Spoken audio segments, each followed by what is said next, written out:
My name is Mila Parker. I'm 32 years old, and 3 weeks ago, I did something I never thought I'd do. I handed my parents an envelope at Thanksgiving dinner in front of 50 family members. Inside wasn't a check. It was a police report. For 8 years, I sent my parents $3,000 every single month because I believed they were one missed payment away from losing everything. I lived in a 300 square foot studio, worked 2 side jobs, and ate ramen 4 nights a week so they could keep the lights on. Then my sister accidentally sent me a photo from Mom's birthday dinner at a $500 per plate restaurant. In the background, barely visible, was a receipt. I zoomed in. The credit card name wasn't theirs. It was mine. A card I never opened. $437,000 in fraudulent charges over 8 years. Before I walk you through what happened next, please take a moment to like and subscribe, but only if this story resonates with you. And drop a comment with where you're watching from and what time it is there. I'd love to know I'm not alone in this. Now, let me take you back to 8 years ago, the day I got the first phone call that would change everything. It was a Tuesday evening in April when my phone rang. I'd just gotten promoted to financial analyst, $62,000 a year, benefits, my own cubicle. I was 24 and felt like I'd made it. Mila, honey? Mom's voice was strained. I hate to burden you with this. My stomach dropped. What's wrong? Your father's company is downsizing. They're letting him go. We're 3 months behind on the mortgage. She paused. I heard her breath catch. We might lose the house. The words hit like ice water. Why didn't you tell me sooner? We didn't want to worry you. You just started your career and… Her voice broke. I don't know what to do. I was already opening my laptop, pulling up my bank account. How much do you need? Oh, sweetheart, I can't ask you to. Mom, how much? 2,000 would help with the mortgage, but the utilities are overdue and Dad's medication. She trailed off, letting the silence do the work. I can do 3,000, I said. This month and next, until Dad finds something new. Mila, you're such a blessing. Relief flooded her voice. Just until things stabilize. I transferred the money that night. Felt good about it, actually. This was what family did. You showed up when people needed you. Growing up, I'd watch Sienna get the attention. She was charming, funny, the one everyone wanted at parties. I was the responsible one.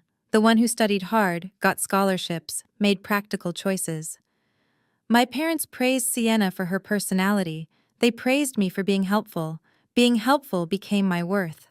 So when Mom called the next month with a new emergency, roof repair, urgent, contractor needed deposit, I sent another 3,000, and the month after that, and the one after that. Things never stabilized. Somehow, every month brought a fresh crisis: water heater, car transmission, medical tests, emergency dental work. But I told myself, this is temporary. Family takes care of family. They'd do the same for me, wouldn't they? 8 years is 2,920 days. That's 2,920 decisions to put someone else first. My studio apartment was 300 square feet in a building where the air conditioning worked 3 months a year. The furniture came from Craigslist and curbsides. My bed was a futon that never quite unfolded right. I told myself it was minimalist living, very trendy. Coworkers would ask me to lunch. I'd decline. Meal prepped, I'd say, holding up my Tupperware of, let's be honest, usually rice and canned beans. Ramen at night, oatmeal for breakfast, peanut butter sandwiches when I was feeling fancy. Sarah from accounting got promoted to senior analyst 2 years ago. That was the position I'd turned down because it required relocating to Portland. I can't move, I'd told my boss. Family situation. He'd nodded, understanding. He didn't understand. Every vacation day sat unused in my account. 45 days accumulated, expired, vanished. What if there's an emergency? I'd reason. There was always an emergency. At my yearly physical, the one I delayed 6 months because the copay was $150 I didn't have, my doctor asked if I was eating enough. I laughed it off. Just being careful with money. She didn't laugh back. James, my coworker in forensic accounting, mentioned once that he'd seen my parents at Multnomah. That's the upscale restaurant downtown, the one with white tablecloths and a wine list thicker than a phone book. Must have been a special occasion, I said. They deserve to celebrate after everything they've been through.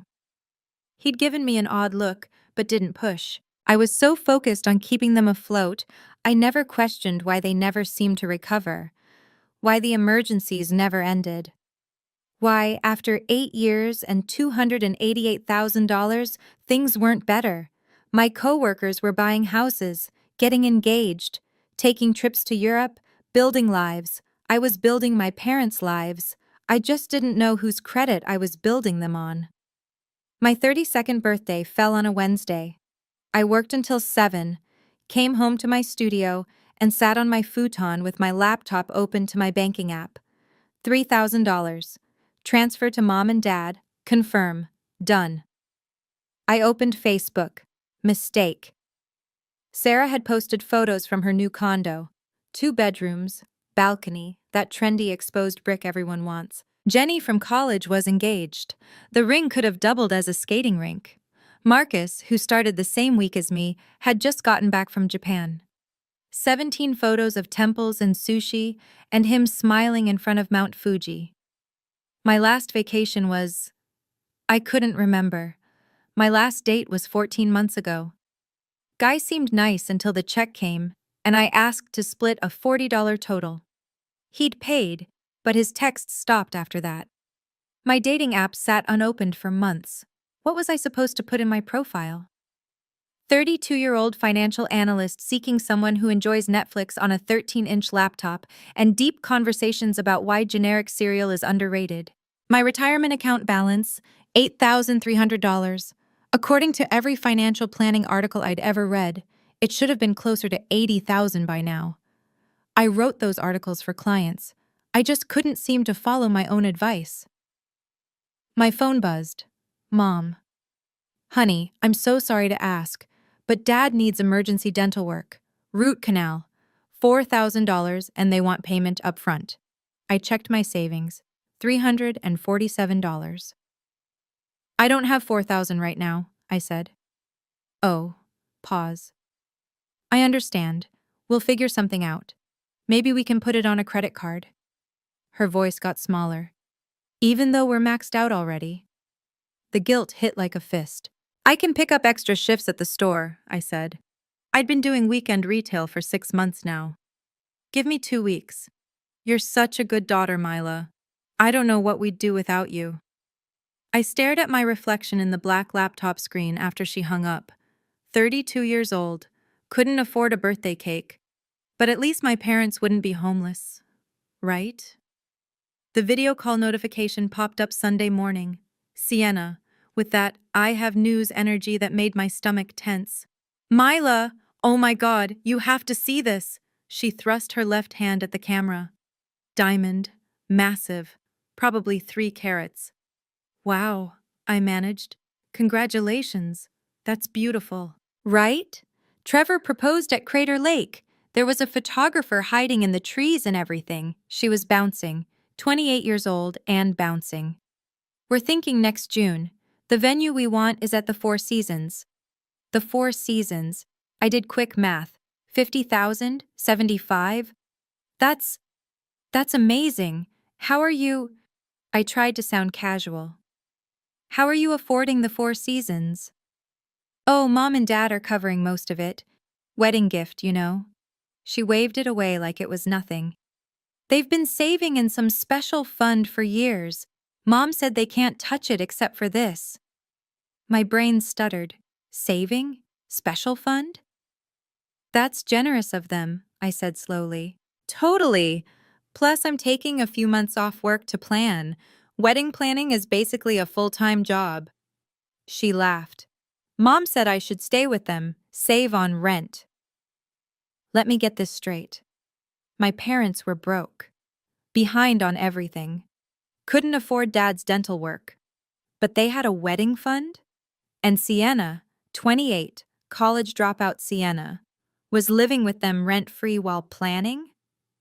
You're still working, right? I asked. Oh, I quit last month. Trevor makes enough for both of us once we're married, so… She shrugged. Why stress? The math wasn't mathing. The logic wasn't logicking. Sounds perfect, I said. You're coming, right? I know money's tight for you. She actually said this, actually had the audacity, but you can't miss your only sister's wedding. Wouldn't miss it. After we hung up, I sat in my dark studio for an hour. Outside, I could hear neighbors laughing, music playing, life happening. I pulled out my calculator and did math I'd been avoiding. $288,000 over 8 years. Where did it all go? Something felt wrong. But I pushed it down. I was good at pushing things down. Friday evening. I was at my desk, finishing a client portfolio analysis. The office was quiet, just me and the hum of fluorescent lights. My phone buzzed. Family group chat. Photo from Sienna. The image loaded. Mom, Dad, Sienna at a restaurant. Not just any restaurant. I recognized the interior immediately. Oriole, the Michelin-starred place downtown where reservations book 3 months out and entrees start at $75. Caption: Mom's 60th at Oriole, best meal of my life. Champagne glasses, gold-rimmed plates, what looked like a 30-year scotch in Dad's hand. Everyone dressed like they'd stepped out of a catalog. I zoomed in, studied the table, the details, and then I saw it. Background slightly out of focus. A receipt folder on the table edge. Black leather cracked open. Inside, the white slip of paper. I zoomed more. Enhanced. The camera phone quality wasn't great, but… There, the credit card. Just the top portion visible. The name. Mile Parker. My heart stopped. I zoomed again. Fingers shaking now. Enhanced until pixels blurred. Mila J. Parker. Not Richard. Not Linda. My name. On their credit card, at their dinner. That I never authorized, never opened, never knew existed. I couldn't breathe. Opened my credit monitoring app, the one I recommended to every client, the one I checked obsessively because I'd seen too many fraud cases. Alert. New activity. Oriole Restaurant. Portland OR. $1,847.32. I scrolled back. More alerts I'd somehow missed or dismissed. Nordstrom.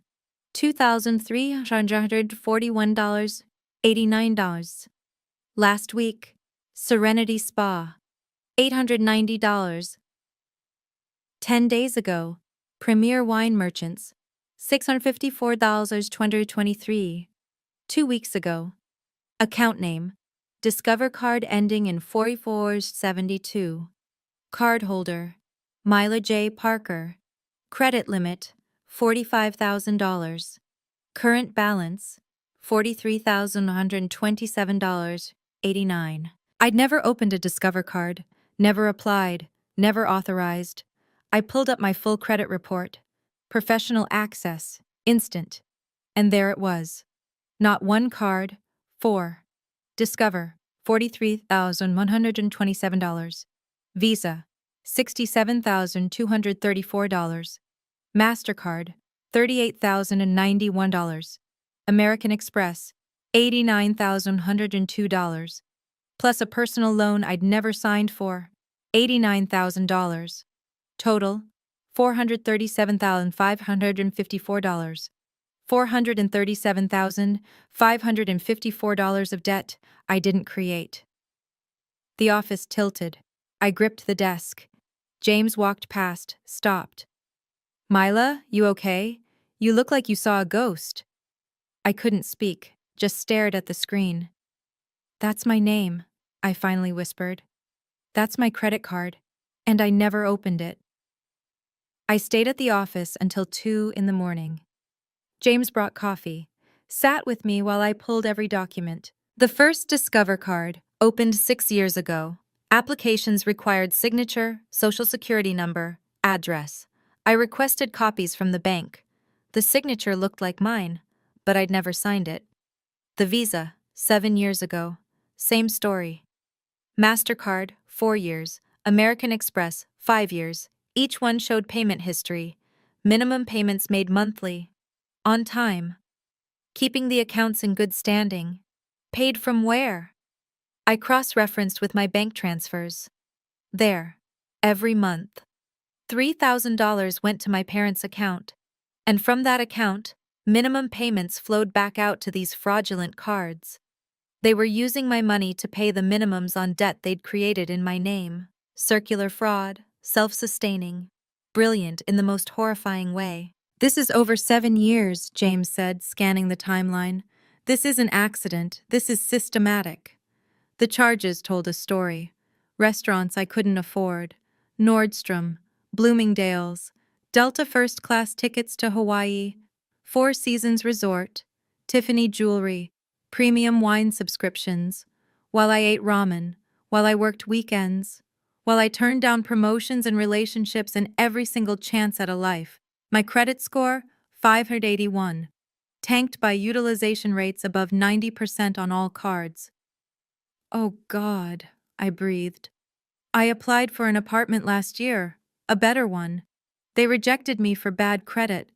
I thought it was a mistake. James pointed to another line. Myla, look at this inquiry. Auto loan application, my name, dealership in Beaverton, denied for credit score. I didn't apply for a car loan.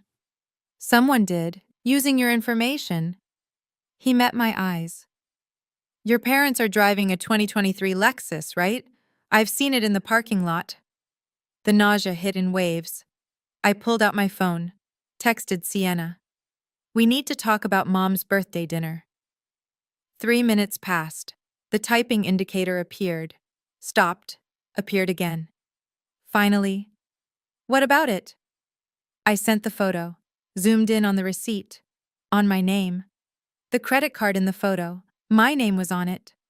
Typing, stopping, more typing. Call you tomorrow. She knew, the way she hesitated, the way she avoided. She knew. Saturday morning. I dialed before I could change my mind. Hi, honey. Mom's voice, bright, fake bright. How's your weekend? I need you to explain the credit cards in my name. Silence. Long enough that I checked if the call had dropped. What credit cards? All 4 of them. And the loan, $437,000. Myla, I don't know what you're talking about. My jaw clenched. Mom, I have the statements. Oriole, your birthday. The card had my name on it. The silence stretched. Then, oh, that. Yes, that. Myla, we had to. We were desperate. Her voice shifted, tears entering. Your father lost his job years ago. I had medical bills. We were going to lose everything. You have a good income. We thought you wouldn't mind helping family. I was helping. $3,000 every single month. That covered basics, her voice rose. This was for necessities. Necessities? A $500 per plate restaurant? We needed to maintain appearances for Sienna's sake, for her wedding. I heard it. The justification, the entitlement, the complete lack of remorse. So you committed identity theft. Don't you dare use that language with me. We're your parents. You owe us. Now the anger came through. We raised you, fed you, paid for your education. I had a full scholarship. And this is how you repay us? Accusing us of crimes? You're being dramatic. Dad's voice in the background. Linda, did Sienna know? Pause. Did Sienna know? I repeated, voice harder. She might have. We needed her to use the card sometimes when we. I hung up, sat on my futon, stared at the wall. 3 hours passed. My phone buzzed. Mom, Dad, Sienna. I ignored them all. Finally, I called James. I need help, I said. Professional help. Can you? I'll be there in 20 minutes. Bring everything. I want to pause here for a moment. I know some of you watching this have dealt with financial manipulation from family. Maybe you felt that same guilt, that voice saying, "But they're family, you should just let it go." The guilt is real. The confusion is real. If you've ever felt torn between protecting yourself and being the good daughter or good son, drop a comment. Your stories matter. And if this resonates with you, hit that subscribe button. We're in this together. Now back to what happened next. James showed up with his laptop and a legal pad. We spread everything across my tiny kitchen table, which was really a folding card table from Target. "Walk me through the timeline," he said. "Pen ready." I did. Every phone call, every emergency, every transfer, the discovery, the confrontation. He took notes, didn't interrupt. When I finished, he looked up. "Myla, this isn't family drama. This is felony fraud." The word felt too big, too serious. "They're my parents. Who stole almost $750,000 from you?" He opened his laptop, started a spreadsheet. "Let's document everything." 3 hours. We built an evidence file. Column 1, date of my transfer to them. Column 2, amount. Column 3, their emergency claim. Column 4, fraudulent charges made within 1 week of my transfer. Column 5, evidence. The pattern was undeniable. Every time I sent money, charges appeared. Restaurant, shopping, travel, like clockwork. James highlighted the minimum payment amounts. "See this? They're using your $3,000 to cover minimums on your fraudulent debt. It's circular, self-funding fraud." That's... I couldn't finish. Sophisticated, calculated, premeditated. He looked at me. This wasn't desperation. This was a system. "What about Sienna?" He pulled up another tab. "Card ending in 4472, user charges by merchant." He filtered. 47 transactions made in person with physical card. All at stores Sienna mentioned on social media. Sephora, Anthropology, that resort in Maui she posted about. She spent $38,000 on my credit card. And she knew. Every time she swiped, she saw your name on that card. The betrayal went deeper than money. My whole family, conspiring, using me. "You need to file a police report," James said gently. "They're my family. They destroyed your credit, your future, your life." He paused. "What would you tell a client in this situation?" I met his eyes, knew the answer. "File charges immediately." The next 2 weeks, I became someone I didn't recognize.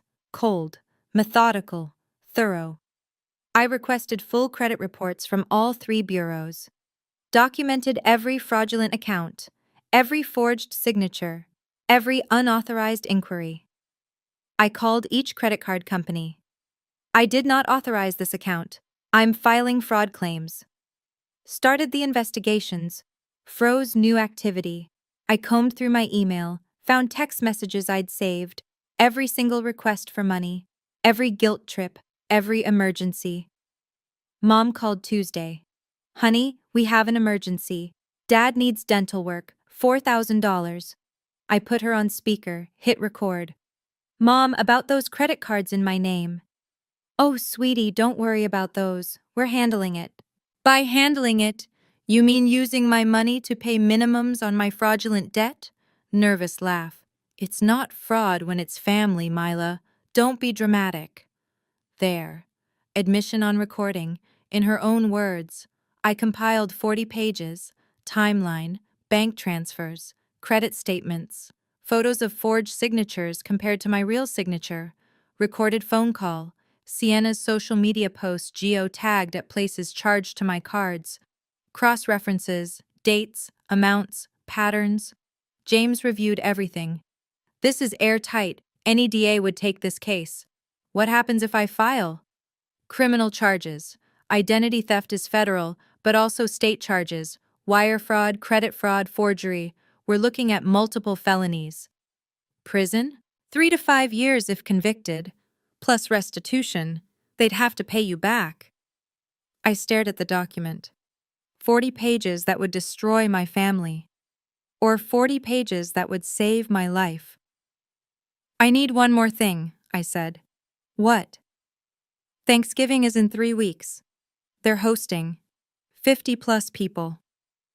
James's eyes widened. You're going to? They've humiliated me privately for years, called me selfish, ungrateful, difficult. I met his gaze. Time everyone knew the truth. I printed 2 copies, one for police, one for Thanksgiving. The envelope was white, plain, official-looking, perfect. I texted Sienna. Coffee tomorrow? We need to talk. Tuesday. Starbucks. She arrived 20 minutes late, carrying a Gucci bag, $2,400 retail. I'd looked it up once for a client's anniversary gift I couldn't afford. So, she said, not quite meeting my eyes. What's up? When did you find out about the cards? She stirred her latte. $12 latte. I had drip coffee, $2. What do you mean? Sienna, I have your charge history. 47 transactions. When did you know they were in my name? Long pause. Mom told me 3 years ago? Maybe 4? And you didn't think to tell me? Why? She shrugged. You were already sending them money. What difference did it make? I stared. Actually stared. I'm in $400,000 of debt. Look, you make good money. She waved it away. You don't have kids, no husband. What else were you spending it on? At least this way the family benefits. The casualness, the complete absence of guilt. I live in a studio apartment. I eat ramen. I work 2 jobs. That's your choice. Mom said they'd pay it off eventually. With what money, Sienna? She looked uncomfortable. I don't know. That's between you and them. You spent $38,000 on my credit card. Mom said it was fine. She said you wouldn't mind. Her voice rose. I didn't do anything wrong. Did you ever think to ask me? You're always so uptight about money. Mom said not to bother you. I felt something break inside. Clean. Final. You know what? She stood up. This is exactly why you don't have friends. You're so difficult, so rigid. Maybe if you learned to be generous like Mom and Dad taught us, you wouldn't be so alone. She left. I sat there for an hour, watched people come and go, normal people with normal problems. Then I called Detective Morrison. I'm ready, I said. I want to file a report. Financial Crimes Unit, Friday morning. The building smelled like burnt coffee and institutional cleaning products. Detective Sarah Morrison was 44, gray streaking her dark hair, eyes that had seen too much. She gestured to the chair across from her desk. Mr. James Chen spoke highly of you, she said, opening my case file. Let's see what we have. I handed her the folder. She flipped through. 1 page, 2, 10, 20. This is thorough. She looked up. You do this professionally? Financial analyst. Well, you'd make a good investigator, she kept reading. Identity theft, wire fraud, credit card fraud across multiple accounts. Your parents forged your signature on applications? I showed her the comparison documents, my real signature versus the forged ones. And your sister used the cards knowingly? 47 times, $38,000. She admitted she knew whose name was on them. Morrison leaned back. Usually in family fraud cases, victims don't want to press charges. Are you sure? I'm sure. This becomes public record. There'll be arraignment, court dates, your family will face felony charges, multiple counts. I understand.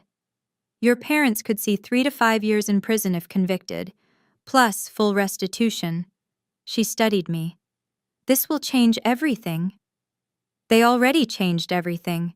They destroyed my credit, my savings, 8 years of my life. My voice stayed steady. I'm just making it official. She nodded, respect in her eyes. All right, I'll start the warrant process. This level of fraud, the DA will prosecute.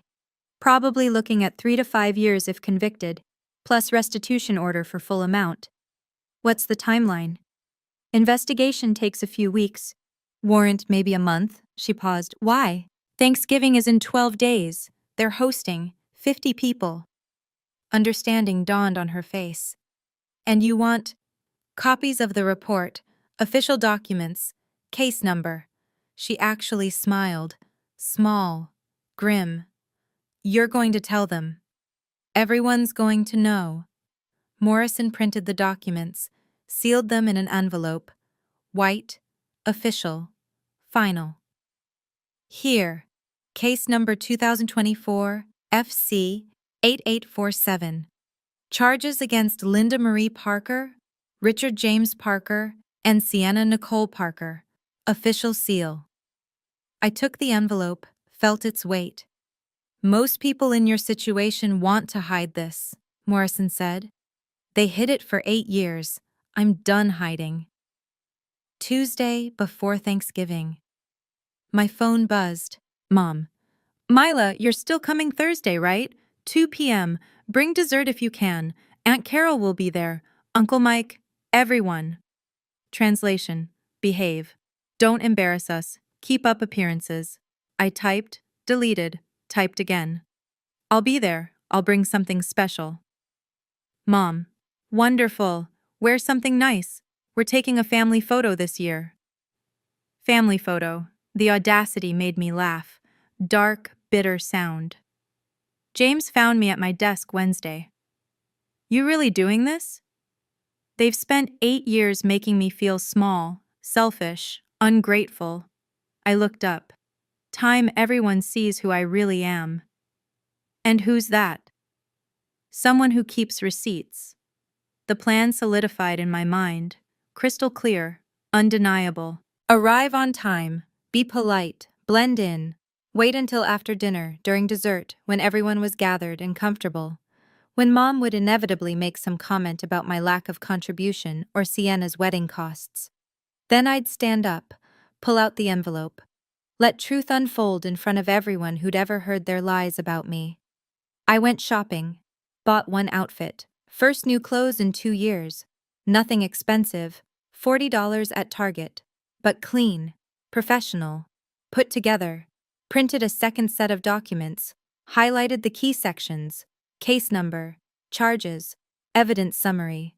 Wednesday night, I couldn't sleep, rehearsed in my mind. Stay calm, stay professional, facts only, no emotion. That's how you win. At 3 a.m., I got up, made coffee, reviewed everything one more time. Last Thanksgiving flashed back. Mom had announced to the whole table, Mila couldn't contribute to dinner costs this year. Times are tough for her. I had offered. She'd said no need, then publicly humiliated me. This Thanksgiving would be different. I packed the envelope in my purse, put the backup folder in my car. Thursday morning, I looked in the mirror. Same face, different person. Let's go, I told my reflection. 2 o'clock. I parked outside their house. 4-bedroom colonial, well-maintained, fresh paint, landscaped yard. The house they'd told me they were losing for 8 straight years. Deep breath, envelope in purse, backup documents in trunk. Inside, chaos. 50-plus people. Cousins I hadn't seen in years. Aunts, uncles, extended family from 3 states. Noise. Warmth. The smell of turkey and wine and pumpkin pie. Mila's here, Mom's voice carried across the room. Performative. Loud. My daughter, the financial analyst. Subtext clear. She makes good money. Look at her success. Not like us poor struggling folks. Hugs, greetings. Aunt Carol squeezed my hand. How are you, honey? Good, really good, actually. Sienna appeared at my elbow, whispered, hostile. You better not start anything. I smiled. Wouldn't dream of it. Dad approached, eyes nervous. Mila, good to see you. Can we talk later? Later sounds perfect. The dining room was magazine perfect. long table, china plates, crystal glasses, centerpiece that probably cost $200. I observed everything, made mental notes, mom's jewelry, diamond earrings, new, sparkled under the chandelier light, Sienna's engagement ring, catching light with every gesture, dad's watch, Rolex Submariner, $12,000 retail, minimum, wine bottles lining the sideboard, labels I recognized, $80 and up, fresh flower arrangements, multiple, professional, the lifestyle they'd built, with my money, on my credit. Uncle Mike, retired attorney, loud and jovial. Richard, Linda, you two really outdid yourselves. This spread must have cost a fortune. Dad's modest laugh. We do what we can, family's worth it. I sipped water, counted to 10, then 20. Dinner felt endless. Turkey, ham, 7 side dishes, people laughing, talking, normal Thanksgiving. Except nothing was normal. I barely ate, watched, waited. Dessert was being served. Pumpkin pie, apple crisp, coffee brewing. It was almost time. Mom stood, tapped her wineglass with a spoon. Crystal chimed. The room quieted. Before we finish, I want to say something. She smiled, that practiced smile. I'm so grateful we could all be together. Family is everything. We've been through tough times, but we support each other. She looked directly at me, pointed, deliberate. Some of us give more than others. Some understand what sacrifice means. Another look. Your father and I have always taught our girls to be generous, to put family first. Sienna smirked into her coffee cup. Unfortunately, not everyone learned that lesson. Mom's voice took on an edge. Mila, honey, we needed to talk about helping with Sienna's wedding costs. We're stretched thin and… I stood up. The room froze. 50 sets of eyes turned toward me. Actually, Mom, I think we should talk about finances. Right here, right now. Mom's face paled. Mila, this isn't the time. No, I think it's exactly the time. My voice stayed calm, level. You just said families should be generous, support each other. I've done that for 8 years. I pulled out the envelope. Dad. Mila, sit down. I ignored him, addressed the room. I've sent my parents $3,000 every single month for 8 years. That's $288,000 total, because they told me they were struggling, about to lose the house, couldn't pay bills. Relatives shifted, uncomfortable, confused. We were struggling, Mom started. You had birthday dinner at Oriole 2 weeks ago, $500 per plate. I held up my phone, showed the photo. Do you know how I know? Silence. Because my sister accidentally sent me this photo, and in the background there's a receipt, with a credit card. Want to guess whose name was on that card? I let the question hang. Mine. A card I never opened, never authorized, never even knew existed. Gasps rippled through the room. Mom's face was white. Mila, you're taking this out of… Everyone here thinks I'm the selfish one, the ungrateful daughter who doesn't help her family. I looked around, made eye contact. Today, you're all going to learn what really happened. Okay, I need to pause again. Before I tell you what happened next, I want to know what you think. Do you think I was right to do this publicly? Or should I have kept it private? Drop a comment. Public, if you think family fraud should be exposed, or private, if I should have handled it quietly. I genuinely want to know your thoughts. And if you haven't subscribed yet, this is about to get intense. You don't want to miss what comes next. All right, let me continue. I held my phone up, turned it so the whole table could see. This photo, Mom's birthday, Oriole. I zoomed in on the receipt area. See this?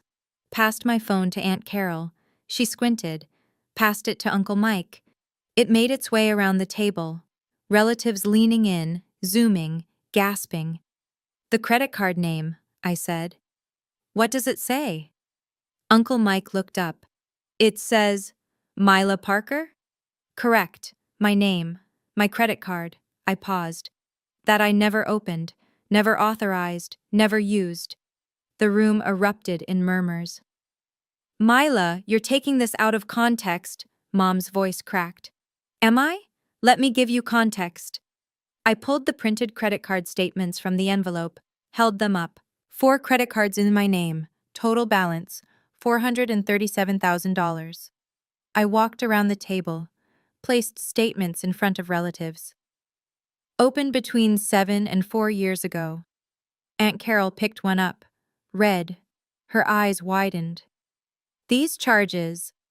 Cousin David scanned the list. Ruth's Chris, Tiffany and Comey, Delta Airlines First Class, Nordstrom, Williams Sonoma. All while telling me they couldn't afford the mortgage. I pointed to Dad. Dad, didn't you tell me you lost your job 5 years ago? Dad said nothing, just stared at his plate. I pulled employment records. You didn't lose your job. You retired, voluntarily, with a full pension.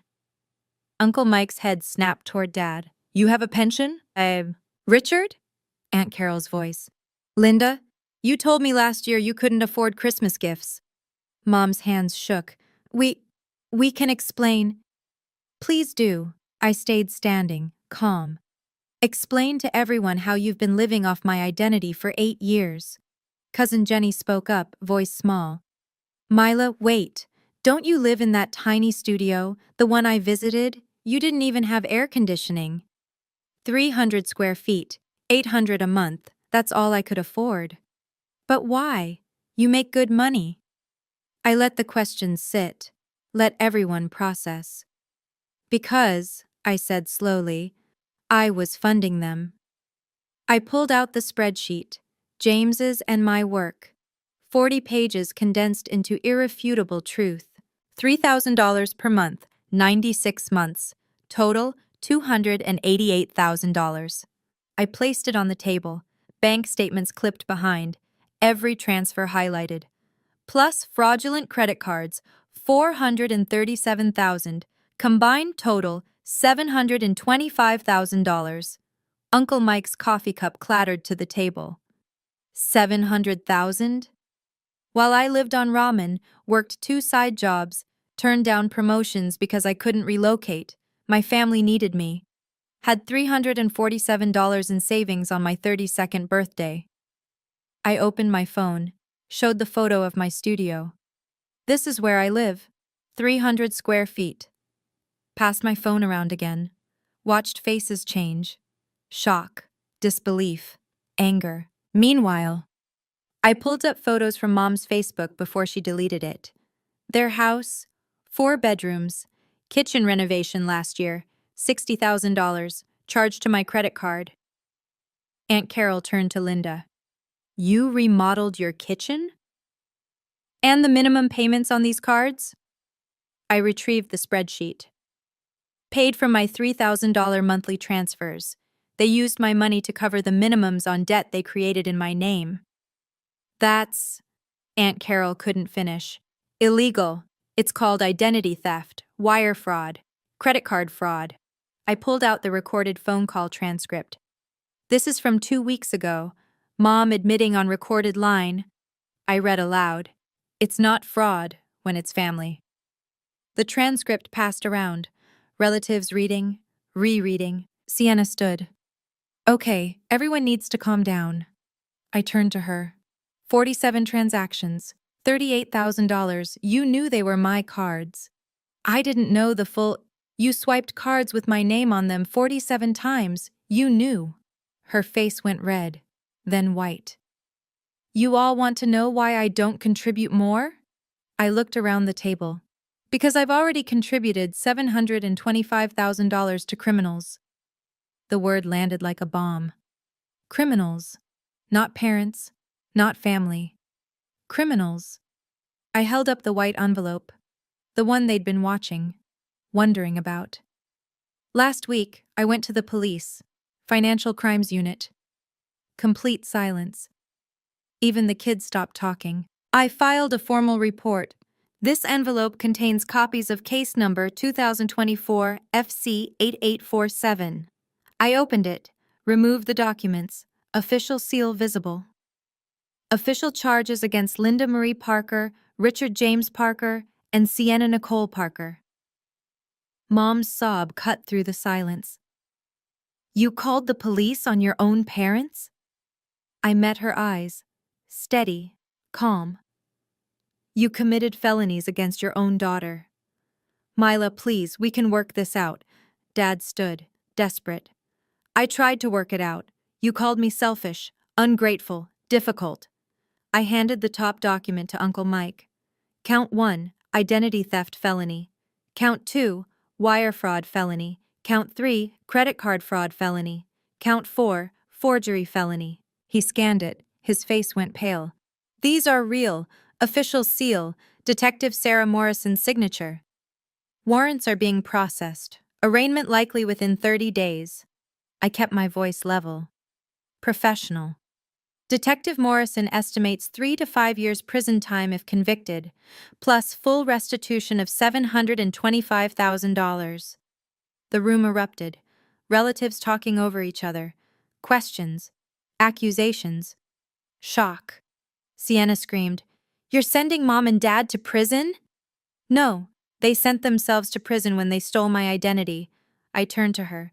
"You're facing charges too, accessory to fraud." "I didn't do anything." I held up her charge history. Gucci bag, $2,400. Resort vacation, $8,700. Spa weekend, $3,200. All on my card. Your signature. You're complicit. This is insane. She grabbed her purse. Uncle Mike blocked the door. "You're facing criminal charges, Sienna. Leaving won't help." I looked at my parents, really looked at them. You wanted to maintain appearances in front of family? Congratulations. Now everyone knows exactly who you are. The room exploded. Aunt Carol to Linda. "I lent you $5,000 last year. You said it was a medical emergency." Uncle Mike to Richard. "You asked me to co-sign a loan. Thank God I didn't." Cousin David. "We helped you move. You paid movers $3,000. Was that Mila's card too?" Mom sobbed. Loud. Performative. "This is all a misunderstanding." "There's no misunderstanding." Uncle Mike held up the police report. "This is official, signed by a detective, case number, court dates pending." People started gathering their things, coats, purses, kids. Some stopped to hug me. "I'm so sorry." "We had no idea. You're incredibly brave." Others left silently, didn't know whose side to take, didn't want to be involved. Aunt Carol grabbed my hands. "Honey, why didn't you tell us?" "I thought I was helping family. I didn't realize I was funding criminals." She hugged me, hard. "You're still our family." "They're not." Cousin Jenny was crying. "Mila, you gave up everything for them." And they gave me debt and humiliation. Within 20 minutes, half the house was empty. Mom stood in the center of the chaos. Mascara running. "Everyone's leaving. You ruined Thanksgiving. You ruined this family." I collected my documents, slid them back into the envelope. "No, Mom. You did that 8 years ago when you forged my signature." Dad approached, voice pleading. "Mila, if you drop the charges, we'll pay you back. Monthly payments. We'll figure it out." "You had 8 years to figure it out. You chose fraud instead." I walked to the door, turned back one final time, looked at my parents, my sister, the wreckage of their lies. "Detective Morrison will be in touch. Get a lawyer, a real one, not family." I left, got in my car, sat in the driver's seat, and felt something I hadn't felt in 8 years. Light. Monday after Thanksgiving, my phone rang. Detective Morrison. "Heard Thanksgiving got interesting." Word travels fast. "Your Aunt Carol called this morning. She's filing her own report. Loan fraud. $5,000 never repaid." Papers shuffled in the background. "Uncle Mike sent documentation on the cosign request. We're building a stronger case." What happens next? Grand jury indictment, likely this week. Arraignment scheduled December 12th. Your parents will need counsel. They called me 47 times this weekend. Don't answer. Any communication goes through attorneys now. You've hired one? Meeting her tomorrow. Civil attorney for restitution, separate from criminal. Smart move. Pause. Mila, I should tell you, the bank froze the accounts associated with the fraudulent cards. They can't make new charges. How are they reacting? Your father tried to withdraw $50,000 from savings yesterday. Flagged for investigation. Both accounts frozen pending review.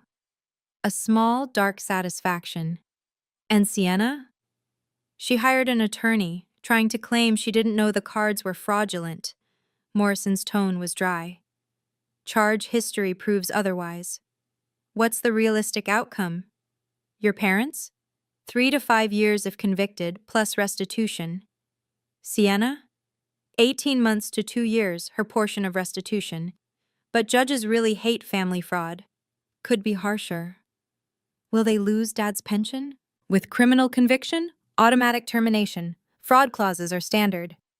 My chest tightened. Not guilt, just the finality of it. This becomes public record, Morrison continued. Employment, credit, housing. It follows them forever. Good. Most people don't mean that. Most people didn't lose 8 years and $700,000. She was quiet a moment. You did the right thing, Mila.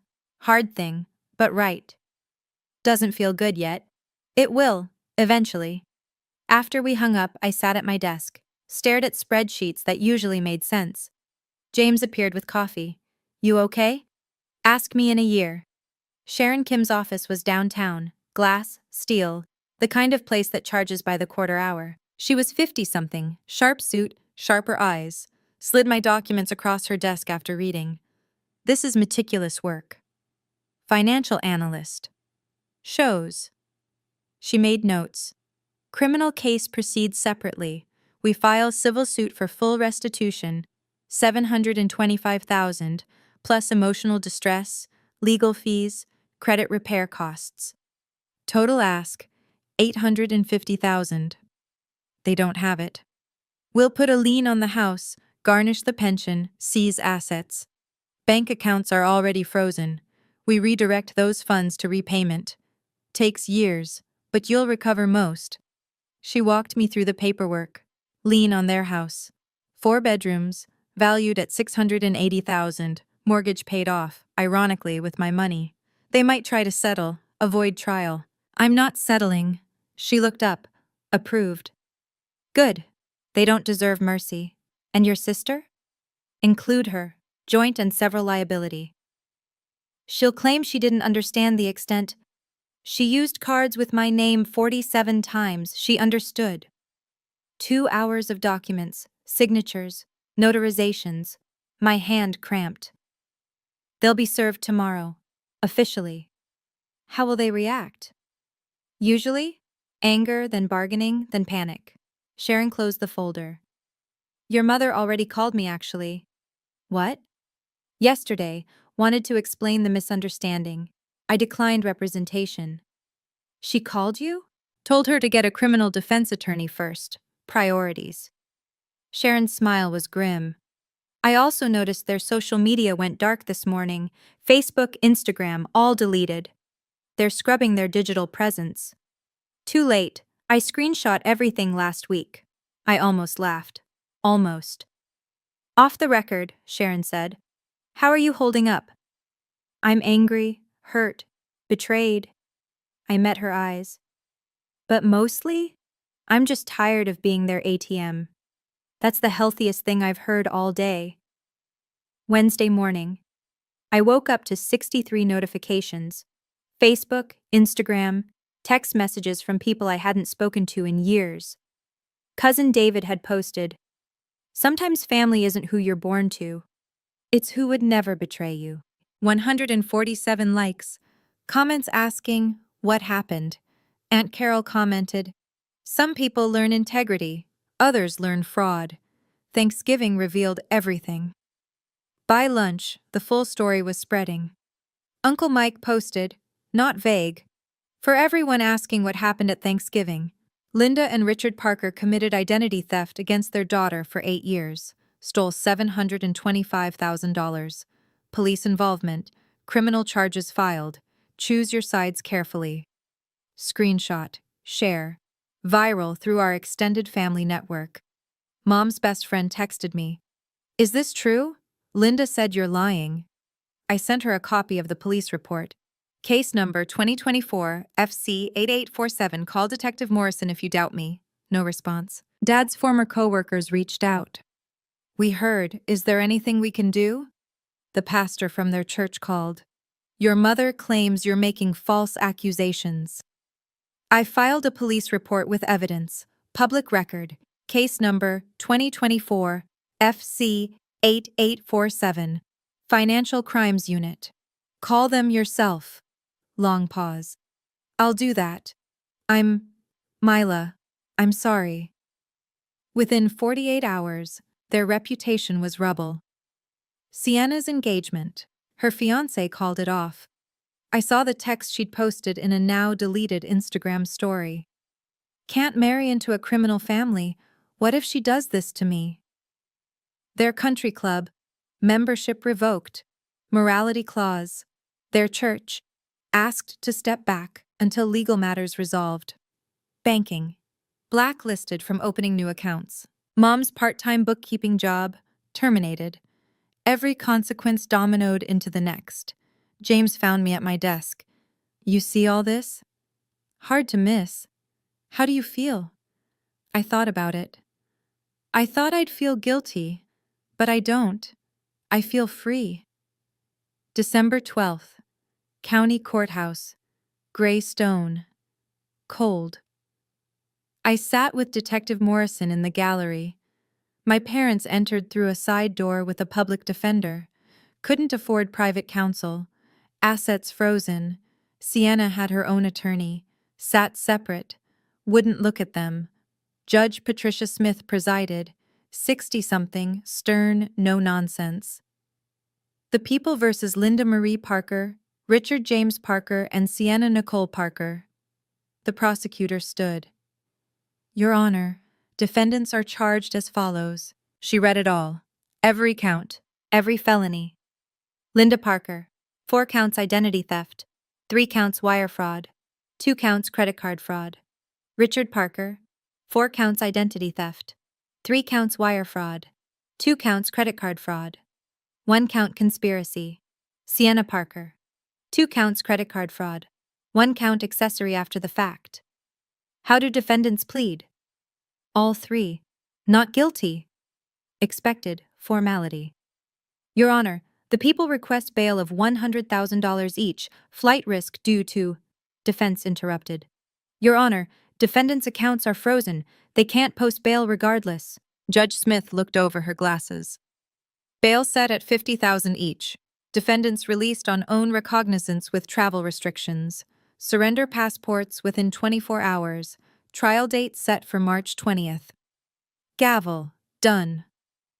In the hallway afterward, Mom tried to approach me. Detective Morrison stepped between us. Ma'am, step away.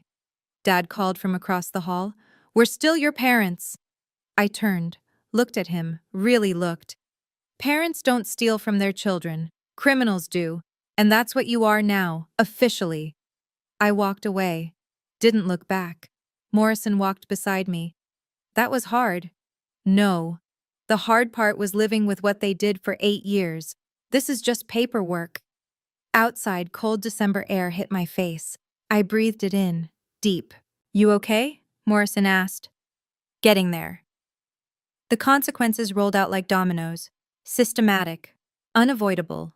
Real. Dad's pension. Under review by fund administrators. Fraud conviction triggers automatic termination. 30 years of payments. Gone.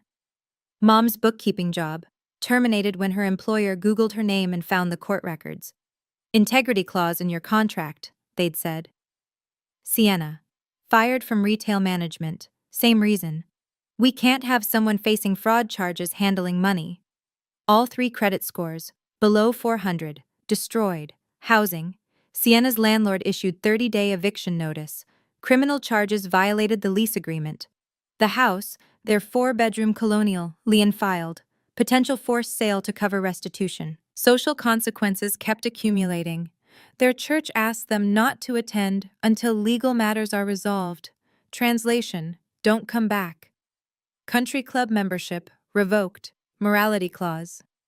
Insurance, homeowners and auto policies non-renewed. Fraud conviction makes you uninsurable. Banking, blacklisted.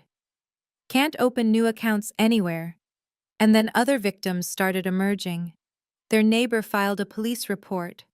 They'd borrowed $3,000 2 years ago, never repaid. Mom's former friend reported an $8,000 loan. Medical emergency, they'd claimed. Never saw the money again.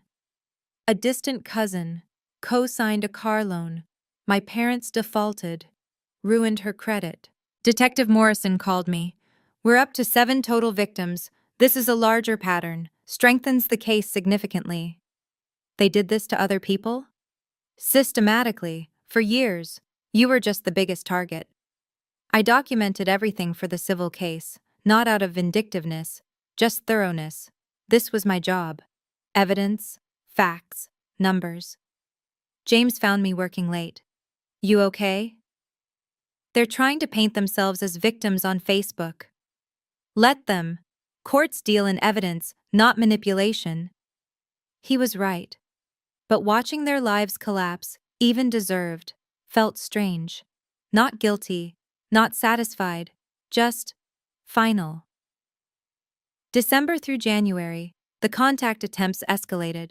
Letters arrived at my apartment, 23 total. I didn't open them, forwarded everything to Sharon. Voicemails, 147. I saved them all as evidence, didn't listen past the first few seconds. Emails, 89. Auto-filtered to a folder labeled Evidence.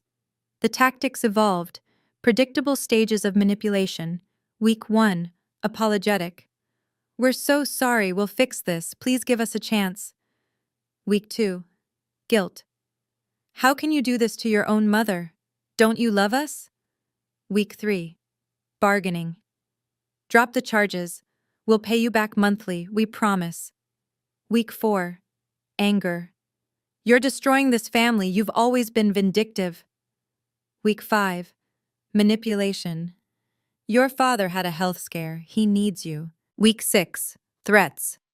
We'll countersue for defamation, false accusations. Sharon reviewed everything. Empty threats. They have no case. Keep documenting. Mom showed up at my workplace once, just appeared in the lobby. Security escorted her out. I filed for a restraining order. The hearing was brief. Judge granted it. No contact within 500 feet, no calls, no emails, no third-party contact. They violated it immediately.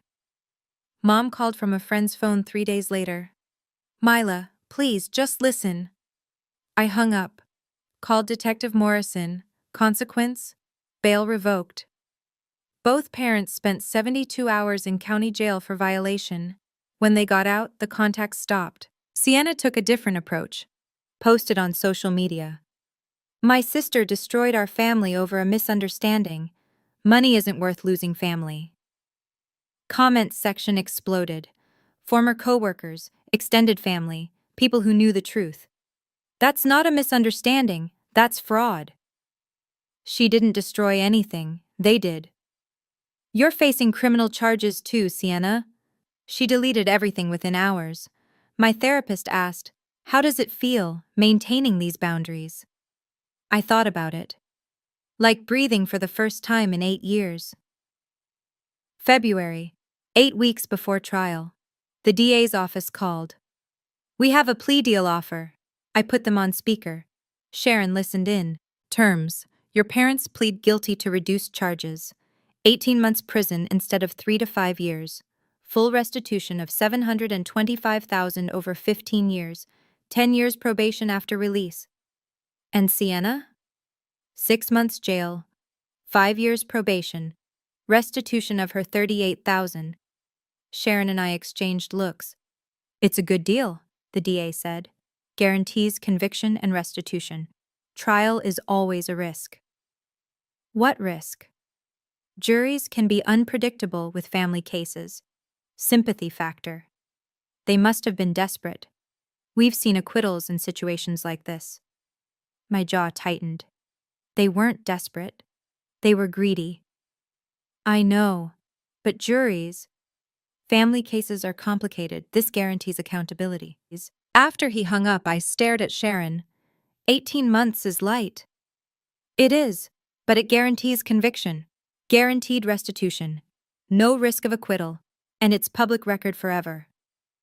Do they lose the pension? With guilty plea, yes. Automatic termination, fraud conviction. And their record? Felony convictions, permanent, employment, housing, credit, all affected forever.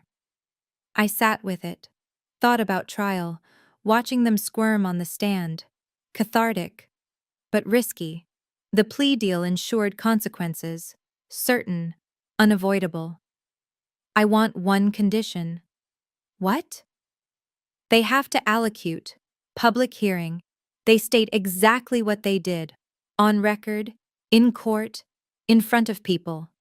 Sharon nodded. That's standard for plea deals. They have to admit guilt publicly. Then I'll accept. She called the DA back. My client accepts with standard allocution requirement. Done, hearings in 2 weeks. I wasn't getting revenge. I was getting justice. There's a difference. February 28th. The courtroom was packed. Public record hearings draw crowds. Local news, family members, people who'd heard the story. Judge Smith. We're here for plea allocution. Mrs. Parker, do you understand you're pleading guilty? Mom's voice, flat, defeated. Yes, Your Honor. State your crimes for the record. Long pause. Then, I opened 4 credit cards in my daughter Mila Parker's name without her knowledge or permission. I used those cards for personal purchases totaling $437,000. I accepted $288,000 in direct transfers from her under false pretenses. I knew what I was doing was illegal. The words hung in the air, undeniable, recorded, permanent. Mr. Parker? Dad's hands shook. I knew about the credit cards. I participated in the deception. I used the cards. I forged Mila's signature on applications. I lied about my employment status to get money from her. Miss Sienna Parker? My sister was crying. I used credit cards I knew weren't mine. I spent $38,000. I knew they were in my sister's name. I didn't stop it. Judge Smith turned to me. Miss Mila Parker, do you accept these allocutions as truthful? I stood. Yes, Your Honor. Do you wish to speak? I kept it brief. For 8 years, I believed I was helping family. I sacrificed my life, my savings, my future. They betrayed that trust systematically and without remorse. I'm grateful the legal system has provided accountability. Sentencing. Linda Parker, 18 months Oregon State Correctional Institution, 10 years probation, $687,000 restitution. Richard Parker, same. Sienna Parker, 6 months county jail, 5 years probation, $38,000 restitution. All 3, felony records. Permanent no contact order with victim. Gavel. Officers approached, handcuffs. Mom turned back. Mila. I didn't respond, didn't turn, didn't acknowledge. It was over. Outside, the February sun was bright, cold, sharp. Detective Morrison walked beside me. How do you feel? Like I can breathe again. March through June. Rebuilding phase. Credit repair. I worked with all 3 bureaus, removed the fraudulent accounts, disputed every unauthorized charge. My score climbed. 580 to 680 in 4 months. Housing. I moved. 1-bedroom apartment. Windows that actually opened. Natural light. A kitchen bigger than a closet. Rent was $1,200, $400 more than my studio, but I could afford it now. Furniture. I bought a real bed, actual frame, mattress that didn't fold in half. Kitchen table from a real store, not Craigslist. A couch. Small things, normal things, things I'd denied myself for 8 years. Financial. Restitution payments started arriving. 3,200 a month from their garnished pension and seized assets. Sienna's wages garnished too. It would take 15 years to recover everything. But it was happening. Therapy. Weekly sessions. Processing betrayal. Guilt. The complexity of loving people who hurt you. Learning that boundaries aren't cruel. They're necessary. Work. I accepted the promotion I'd turned down 3 years ago. Senior financial analyst. 95,000 a year. Office with a window. Social. I reconnected with friends I'd ghosted. I'm sorry I disappeared. I was dealing with a family situation. They understood. Or tried to. Dating. First date in 2 years. Coffee with someone from a different department. Nervous. Awkward. Good. Hobbies. I joined a book club. Started running. Rediscovered what I liked when I wasn't performing survival. Family. Aunt Carol. Uncle Mike. Cousin David. They stayed in contact. You're still family to us. They're not. Unexpected, Sienna sent a letter from jail, apologizing. I see now what we did to you. I read it. Didn't respond. Maybe someday. Not yet. Parents. No contact. No desire for contact. Maybe never. I packed all their letters, emails, voicemails into a box. Stored it in the closet. Not for them. For me. Reminder of what I survived. Life wasn't perfect. But it was mine. Finally, completely, mine. 6 months post-sentencing. I want to answer the questions people keep asking. Do you miss your parents? I miss who I thought they were. I don't miss who they actually are. There's a difference. Do you feel guilty? Sometimes. That's what they conditioned me to feel. Guilt was their most effective tool. But guilt is manipulation. I didn't commit crimes. They did. Would you do anything differently? I wish I'd seen the signs sooner. The emergencies that never ended. The numbers that didn't add up. The defensiveness when I asked questions. Red flags were there. I ignored them. Chose to believe. That's on me. Advice for others in similar situations? Monitor your credit obsessively. Check every 3 months. If family asks for money repeatedly, ask for documentation. Real crises have paper trails. If they're defensive when you ask questions, that's a red flag. And remember, saying no to family doesn't make you a bad person. Protecting yourself isn't selfish. It's survival. What I learned, family is behavior, not biology. DNA doesn't obligate you to accept abuse. Boundaries aren't cruel, they're necessary. People who love you respect them. People who exploit you call them hurtful. Financial abuse is abuse. Full stop. The legal system exists for a reason. Using it doesn't make you vindictive. Shame belongs to the perpetrator, not the victim. Final thought. I'm 32 years old. I have $42,000 in savings now. A 1-bedroom apartment I love. A job I'm good at. Friends who actually care about me. Most importantly, I have myself back. They took 8 years and $725,000. But they can't take any more. I won't let them. People ask if I forgive them. I don't. Forgiving them would mean accepting what they did was okay. It wasn't, and I'm okay with that. Thank you for staying until the end. If this story resonated with you, please share it. Someone else might need to hear they're not alone. Drop a comment. Have you ever had to set boundaries with family? How did it turn out? And if you haven't subscribed, hit that button now for more stories like this. Check the description for resources on financial abuse and identity theft protection. You're stronger than you know. Take care of yourself. That's not selfish, that's survival. Looking back with clarity now, I can see what drove my parents and sister, not to excuse it, just to understand it. My mother, Linda, grew up poor. Really poor. Her relatives had money, and they made sure she knew she didn't. That childhood shame transformed into adult image obsession. She equated appearance with worth, success with respect. When Dad's income couldn't sustain the lifestyle she craved, instead of adjusting expectations or living within means, she rationalized fraud. In her mind, she wasn't stealing, she was collecting what was owed. She'd convinced herself that raising me meant I owed her, that my success was partly hers, that using my credit wasn't theft, it was redistribution of family resources. Classic narcissistic entitlement combined with victim mentality. She genuinely believed she was the wronged party, that I was being unreasonable by objecting to identity theft. My father Richard was the enabler. Textbook. He knew it was wrong.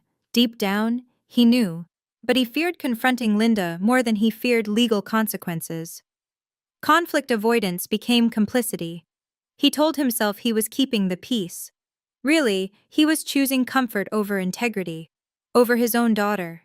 Every time he didn't stop her, he chose her delusion over my well-being. Sienna operated from learned entitlement. She'd never been held accountable for anything growing up. Mom and Dad praised her for existing. They praised me for achieving.